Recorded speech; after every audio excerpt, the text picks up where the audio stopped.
Okay, hi, welcome everybody. Today we're going to be talking about cleaning up crypto.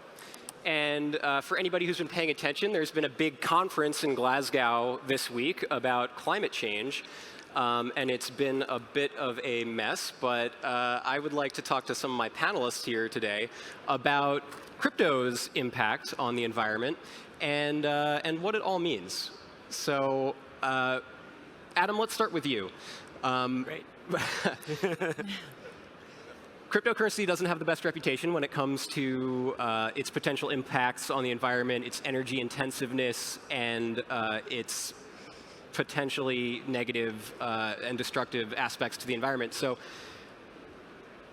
you're working on Bitgreen, which is all about positively influencing the environment. How do you get into crypto and doing environmental sustainable stuff? I see. So in some people's minds, there's a conflict between cryptocurrency and blockchain, as well as environmental sustainability, or ESG, environmental and social governance. Those seem to be somewhat anathema to each other. I would argue that's probably not the case. The environmental criticism of blockchain has traditionally emanated from looking at the proof of work consensus mechanism, which Bitcoin and other blockchains use, which does, by design, utilize and consume a significant amount of electricity. That process is actually becoming more efficient over time, and the emissions, the carbon emissions that are generated by that process are actually decreasing. But that shouldn't overshadow the fact that cryptocurrencies and blockchain technology is actually generating an enormous amount of new ESG value in the world. And our company, Bitgreen, is a blockchain that actually is focused on developing network effects and decentralized finance activity in impact investing markets that would potentially enable individuals such as yourselves to invest in off-chain assets that are impactful, such as solar, wind, EV charging stations, or tokenized carbon credits. And that type of activity is not possible in the world at all at the moment, because a lot of impact investing, or the preponderance of it, is actually kind of jammed up in banks and international funds that prohibits individuals like everybody here and everyone else in the world who owns crypto or other currencies from participating. Blockchain actually creates that access, and therefore I would probably argue probably unlocks far more value for global sustainability than what the Bitcoin network is currently generating in terms of some of its. So you believe that by opening this into the crypto sphere, it just opens the pool of, you have so many more people who can access it and thereby unlock all this value for investing in green tech? Yeah, that's right. I would contend that we need to have a really broad perspective about the potential for crypto in the long term and the type of value that it will generate at scale. Right now, we are so focused on the first prototype of a broad market blockchain, which is Bitcoin. And that's kind of like criticizing automobiles based on the inefficiencies of the internal combustion engine in the Model T, and not ever thinking about where this technology is about to lead us, not merely in 100 years, but in only 5 or 10 years, and how far we've already come now 13 years after the anniversary of Satoshi's paper. So yes, Bitcoin is drawing the ire of climate activists for its footprint. Kathleen, how destructive is Bitcoin for the environment?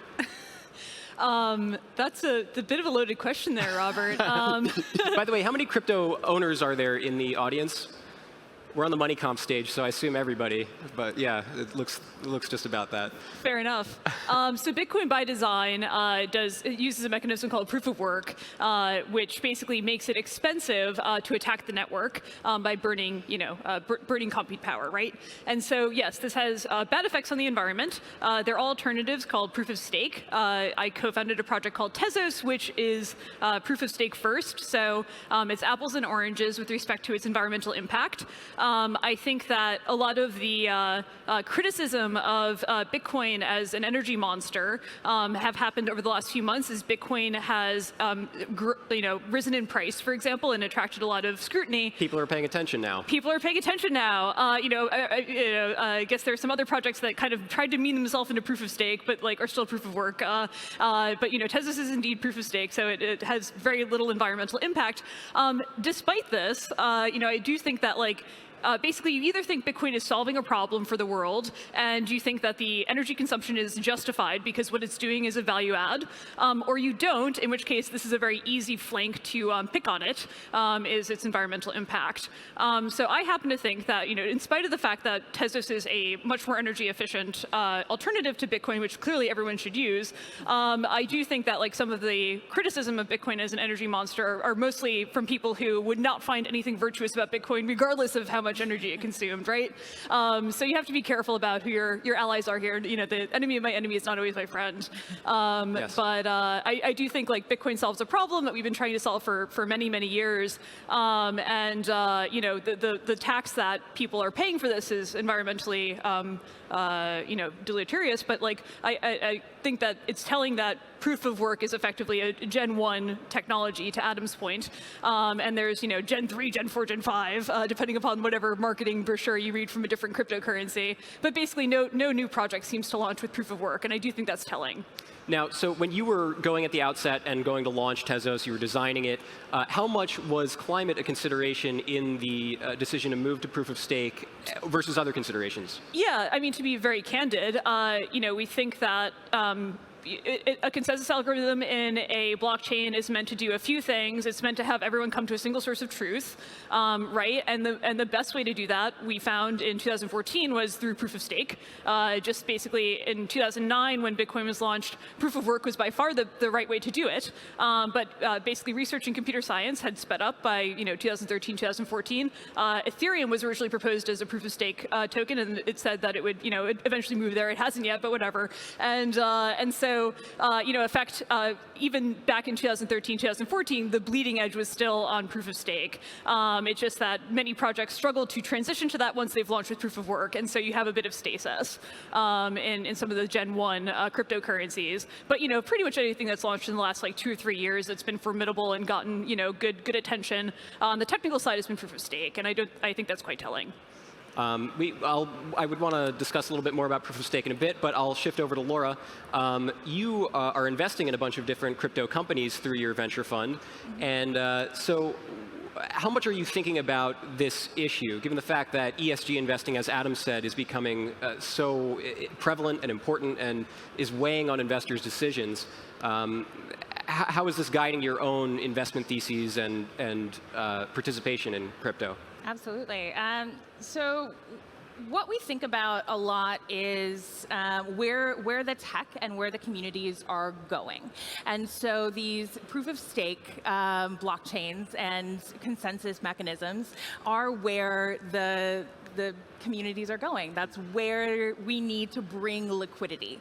And so what we're thinking about a lot is how do we bring liquidity from a project like Bitcoin over to these other chains in a decentralized way using proof of stake consensus mechanisms and in a way that isn't centralized. And so we're still harnessing the power and the liquidity of Bitcoin, but really bringing it to lots of different opportunities and chains. And so when we're thinking about the environmental impact of Bitcoin, it is less of a factor, and what's more of a factor is the impact that this is making globally.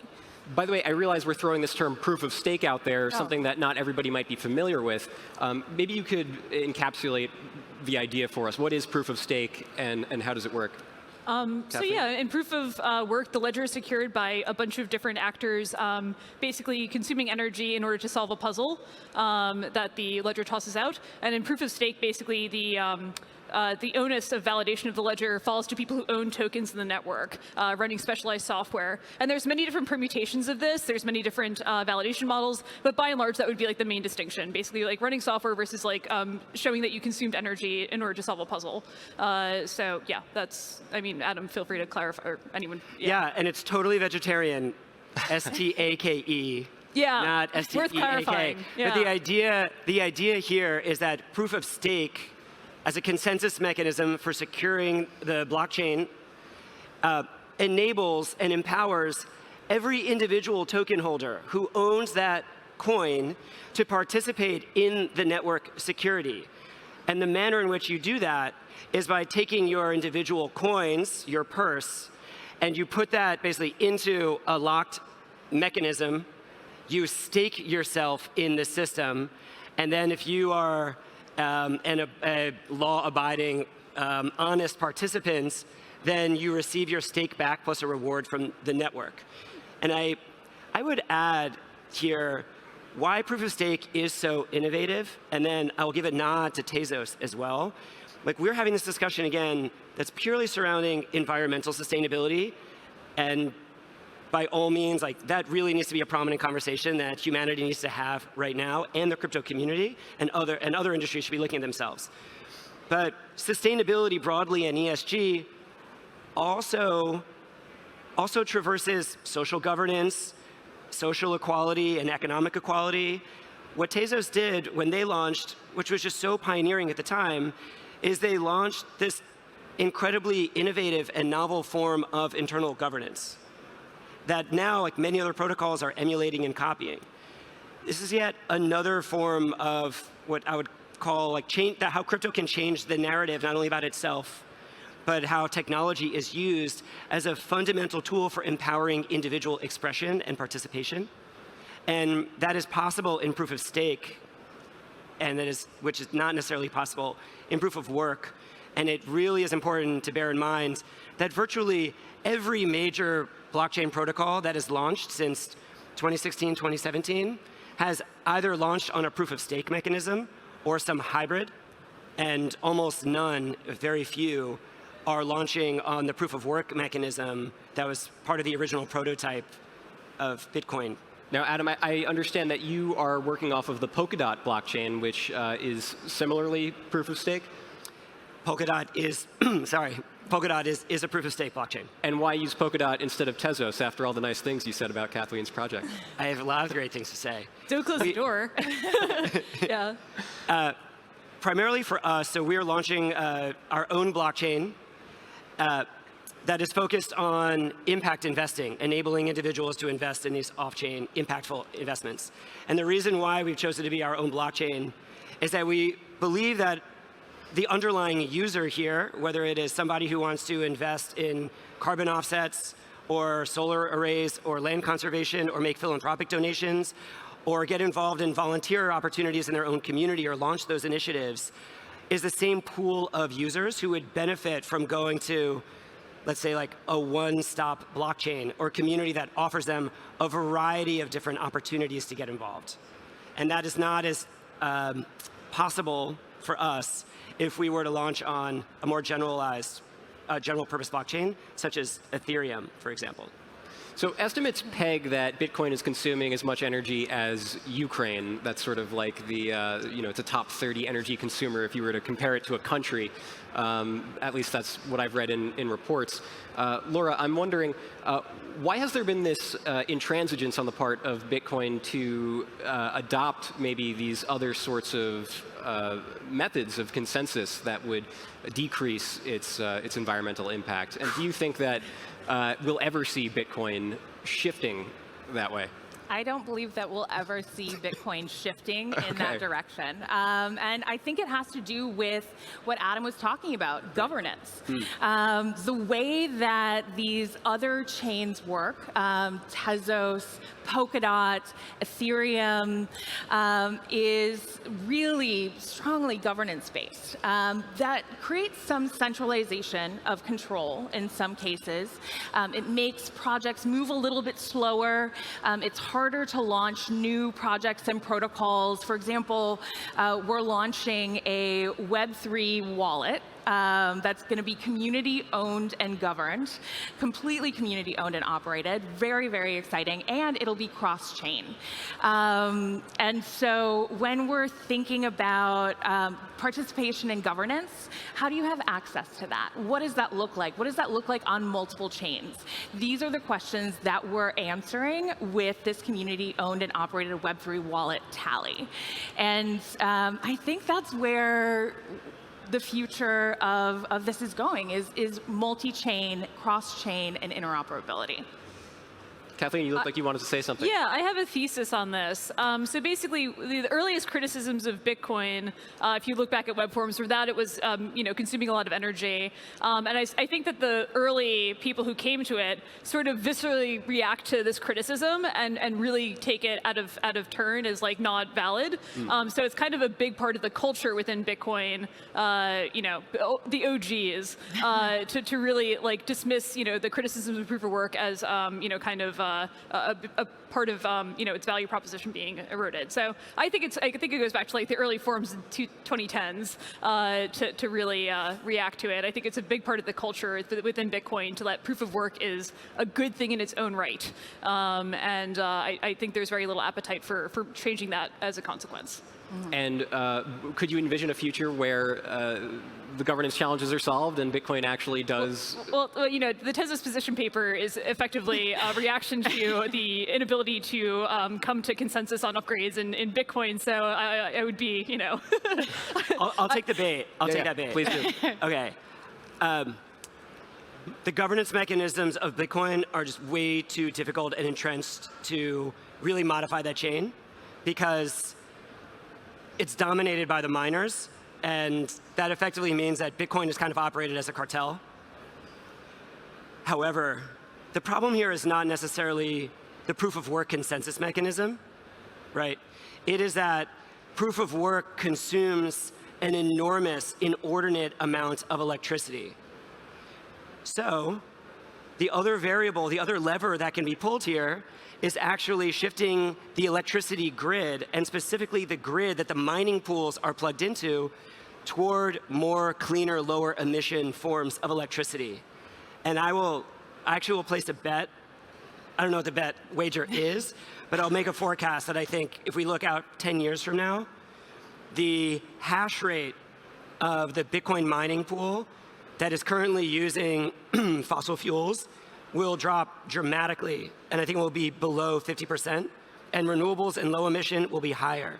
And the reason for that might be regulatory, especially in the United States and elsewhere, some form of like carbon taxation or regulation. But I actually think that there will be mechanisms for individuals to route their Bitcoin transactions to mining pools that have lower emission. And when that happens, hypothetically, you would see a bifurcation in the price of Bitcoin, where some Bitcoin are greener and others are like browner and more coal. And like, who's gonna send their Bitcoin transaction through a mining pool that's like brown, rotten tomatoes? So I think there will be not just a stick in terms of regulation, but there will be a market carrot. So you think people will actually vote with their feet, and that is a way that we're gonna see change? And that would be awesome. That would be. Right? That'd be awesome. That's pretty amazing. Now, this community-governed wallet you're talking about, is this going to enable people to make these sorts of decisions? Absolutely. So the community owned and governed wallet will not only let you vote within the wallet to what you need to do, how you need to transact, how you need to enhance the user experience to interact with Web3, but it will also flag when there are votes happening. When there are votes happening on multiple chains. How do you vote with your coin? How do you vote with your feet? How do you move your money and transact in a way that is that shows your values? And we really want to be cross-chain day one. So we're launching on Ethereum and Arbitrum day one, and then looking at additional chains after that. And we're also looking to bring this liquidity from Bitcoin. The Bitcoin ecosystem has the most liquidity out of any chain. And so how do we harness that and bring it to these other chains so that you can really interact in a much better, much more sustainable, much greener, and much more community-owned and governed way? How hopeful are you that Ethereum is going to switch over to this proof of stake upgrade? It seems like they've been talking about it for years and have been kicking the can down the road on it. I'm very hopeful. I think it'll take some more time. As fast as the markets move in crypto, it is really, really slow to build. It takes a lot of time. It takes a lot of time to change these things. It takes a lot of time to audit these things, and you don't want to make a mistake. And so I'm incredibly hopeful. Kathleen, how about you? Oh yeah, I mean, I think it's going to happen. Just like not on the timelines that anyone had, conveyed for the last 5 years. That's all. But in the meantime, like I can only focus on things where I can make an impact. So Tezos upgrades every few months, and I'm quite pleased with this. So we've got just a few minutes left. I'd love if everybody could just share your favorite underloved, underappreciated coin. Whose game? Well, I don't think anyone could love Tezos enough. So I'm just going to lob that out there. There's some really cool projects that have come out in the last few months, last few years rather. What's catching your eye? What's most interesting to you? What's doing the most innovative work? Tezos. Okay, Tezos aside. I think Avalanche, which is Evan Gunsier was an advisor to my last company. Like they do a really good job of like getting things out really quickly, and kind of building on the Ethereum like sort of primitives, I guess, in DeFi and things like that. So cool one to watch. Solana, obviously, really cool project. Anatoly is a delight. So there's a lot of really good entrepreneurs in the space that, frankly, didn't exist like 2017, so the space has really professionalized over the last few years and gotten really good talent into it. So it's great to watch. Adam, how about you?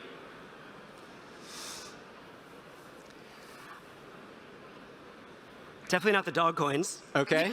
Or the food coins. Ooh, you're going to burn some people in the audience here. They're not happy with you. Honestly, I look at the proof of stake chains. I mean, I have a small portfolio I actually categorize that portfolio because I watch Bitcoin dominance versus the proof of stake chains. And I think it's worthwhile for myself and others to really pay attention to the smart contract platforms, because that's where the future internet is really being built, not necessarily the cryptocurrencies, but the platforms upon which other third parties can build decentralized applications. That's like the future operating system of the internet. Bold words. Laura, how about you? Underappreciated, underloved cryptocurrency or coin or blockchain project? Ooh, good one. None in your own portfolio. None in my own portfolio. Oh, even harder. Yeah.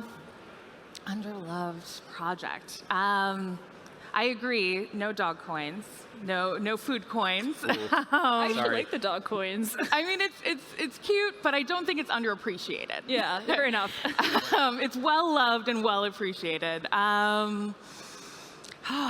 This is tough. Well, I was going to say TVTC as a way to move Bitcoin over to other chains. It's the most decentralized way to move Bitcoin to other chains. This is one of your projects, this right? This is one of my projects. I know. Well, I mean, if you don't have conviction in it, you shouldn't be doing it. That's exactly. a good point. Yeah. Very quickly, so last question. We'll just do rapid fire. When is crypto going to be green enough for Elon Musk to start accepting it at Tesla again? Throw out a year. Prediction. Kathleen. I don't think Elon Musk knows the answer to that question, so it's I have no idea. Well, he would give an answer that's much earlier than whatever the actual right, yeah. one is It could be tomorrow if he just wakes up and decides it, right? Like, he doesn't seem to be very principled. Adam, do you have a stab at this answer? Yeah, I think that it will be next year. Next year?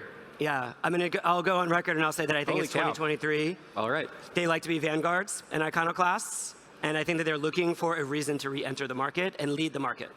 Laura? I think it'll be a long time. A long time, okay. Yeah, I'm not going to do a year prediction. I agree that Elon might wake up tomorrow and say, yeah, absolutely, today, let's be cutting edge, or might turn in a totally different direction. Okay, so Contrarian. Bitcoin's energy crisis issues will be solved either next year or some very long time from now. It's a broad span of time. But thank you so much, all my panelists, for chatting today, and thank you all for tuning in.